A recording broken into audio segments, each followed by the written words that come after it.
Okay, so let's dive into what's been happening in Canada this week. We're looking at early September 2025, and it's been a real mix.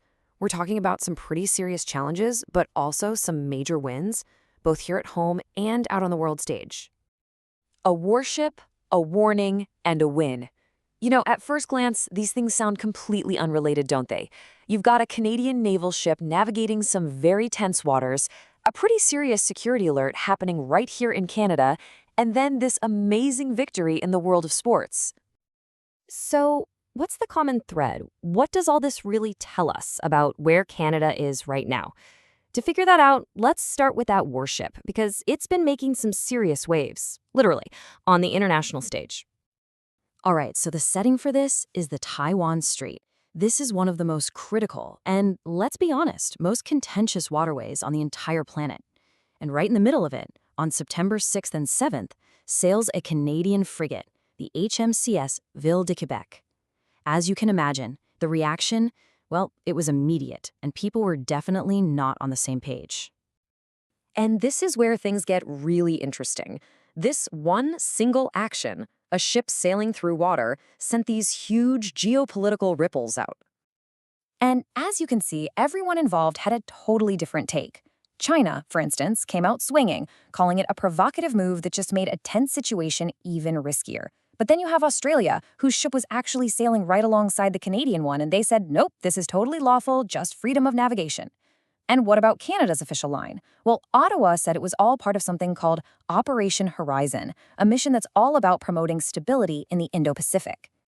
Okay, so it's easy to think of these global tensions as something happening over there, thousands of miles away. But the thing is, they're not. The ripples from these international events are washing right up on our shores, having a real direct impact right here in Canada. So check this out. On one side, we have the Department of Finance officially confirming, and this is a first, that Khalistani extremist groups are raising money inside Canada. That's a huge domestic security issue with obvious international ties. But then, at the very same time, you have these top lawyers ringing the alarm bells, saying that the federal agencies responsible for enforcing things like trade sanctions are just completely underfunded and stretched way too thin. So what we're seeing is this really concerning disconnect, right? The government is identifying new global threats here at home, but the very teams we need to actually deal with those threats are being told they don't have enough resources. It just goes to show you can't separate foreign policy from what's happening in our own backyard. Okay, so we're going to shift gears now. From the heavy stuff of geopolitics and security, we're turning inward to a moment that's really brought the country together in reflection. Because this week, Canada said goodbye to an absolute legend, a man whose influence reached so far beyond just the world of sports. 6. Just think about that number for a second. 6 Stanley Cups. That's what Ken Dryden won as the goalie for the Montreal Canadiens. I mean, that alone puts you in the Hockey Hall of Fame. It makes you a legend for millions of fans. But honestly, that number, it's just a tiny piece of who he was. Yeah, it doesn't even begin to scratch the surface. This guy wasn't just a goalie. He was an accomplished author, a lawyer, a fantastic broadcaster, a professor. He even served as Canada's Minister of Social Development. Just an incredible, multifaceted life. So his passing at 78 is a loss that's really being felt in so many different corners of the country.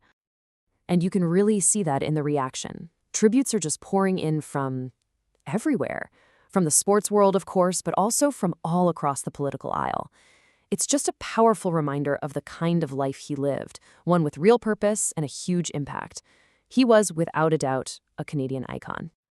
All right, so from that moment of quiet reflection, let's pivot one last time. Our final story for the week is one of pure, loud celebration, a real moment of national pride. And this one took place on the rugby pitch. 40-19. I mean, look at that score. That was the final tally as Canada's women's rugby team just put on an absolute clinic against Scotland in the World Cup. It wasn't just a win, it was a dominant, statement-making performance. And what a performance it was. Because of that huge win, Canada finished at the top of their group, Pool B. And now, they are marching right into the quarterfinals to take on Australia. This is a massive deal, a really exciting moment for Canadian sports on the world stage. So that brings us full circle, doesn't it? Conflict abroad, heroes at home. When you take a step back and look at just this one week, you see a Canada that's, well, it's complicated.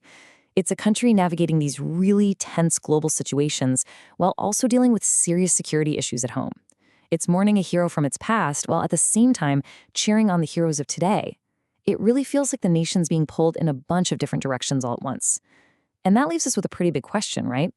Which one of these stories, the conflict, the mourning, the victory, which one is going to define Canada's future?